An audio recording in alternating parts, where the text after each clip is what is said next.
Hi friends, ఈ వీడియోలో మనము రోజువారీ రాశి ఫలాలలో మీన రాశి వారి గురించి తెలుసుకుందాం. అంతకన్నా ముందు చిన్న రిక్వెస్ట్ ఫ్రెండ్స్, ఈ వీడియో మొదటగా చూస్తున్నట్లయితే లైక్ చేయండి, షేర్ చేయండి, అలాగే సబ్స్క్రైబ్ చేయడం అసలు మర్చిపోవద్దు. మీ సపోర్ట్ నాకెంతో అవసరం.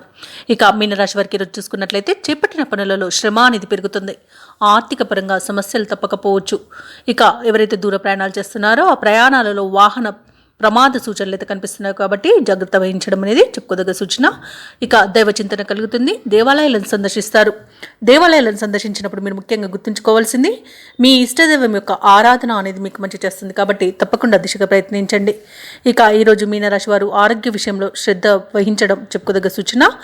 ఔషధ సేవనం చేయండి, తగ్గకపోతే వైద్య సంప్రదింపులు చేయడం మేలు చేస్తుంది. కుటుంబ సభ్యులతో వివాదాలకు దూరంగా ఉండడం మంచిది. కొంత మానసికంగా ప్రశాంతంగా ఉండడానికి మీనరాశి వారు తప్పకుండా ప్రయత్నించాలి. ఈరోజు వ్యాపారస్తులు ఎవరైతే ఉన్నారో వారి యొక్క వ్యాపారాలు అంతంత మాత్రంగానే సాగుతాయి. ఉద్యోగస్తులు ఎవరైతే ఉన్నారో తాము పనిచేసే చోట సహోద్యోగులతో కొంత వివాదాలు కలిగే అవకాశం ఉన్నందున ప్రశాంతంగా ఉండడానికి ప్రయత్నించండి. అలాగే మిత్రులతో విభేదాలు ఏర్పడే అవకాశం కూడా కనిపిస్తుంది. అలాగే ముఖ్యమైన కార్యక్రమాలన్నీ కూడా మరింత నత్తనడకన సాగే అవకాశం కనిపిస్తుంది. ఈరోజు ఏవైతే ఆలోచనలు చేస్తున్నారో ఆ ఆలోచనలో మార్పులు చేసుకునే అవకాశం కూడా ఉంది. అలాగే మొత్తంగా చూసుకుంటే మీనరాశి వారికి ఈరోజు ఆదాయం నిరాశను కలిగిస్తుంది. కుటుంబ సమస్యల నుండి మీకు ఒత్తిడులు అనేవి తప్పకపోవచ్చు. వ్యాపార వాణిజ్యవేత్తలు ఎవరైతే ఉన్నారో వారికి వ్యాపారాలలో చిక్కులు అనేవి ఏర్పడతాయి. ఇక ప్రభుత్వ ఉద్యోగస్తులకు పనిభారం తప్పకపోవచ్చు. పారిశ్రామికవేత్తలకు, చిత్ర పరిశ్రమ వారికి నిరాశజనకంగా ఉంటుంది ఈరోజు. అలాగే విద్యార్థుల యొక్క ప్రయత్నాలు ఈరోజు మందగిస్తాయి.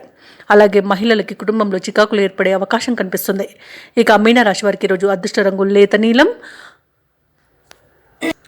ప్రతికూలమైన రంగు పసుపు. ఈరోజు మీనరాశి వారికి అదృష్ట సంఖ్య 1. ఈరోజు మీనరాశి వారు ఆదిత్య హృదయాన్ని పఠించడం వలన మంచి శుభ ఫలితాలను పొందుతారు. అలాగే పనులలో వచ్చే ఆటంకాలని తొలగించుకోగలుగుతారు.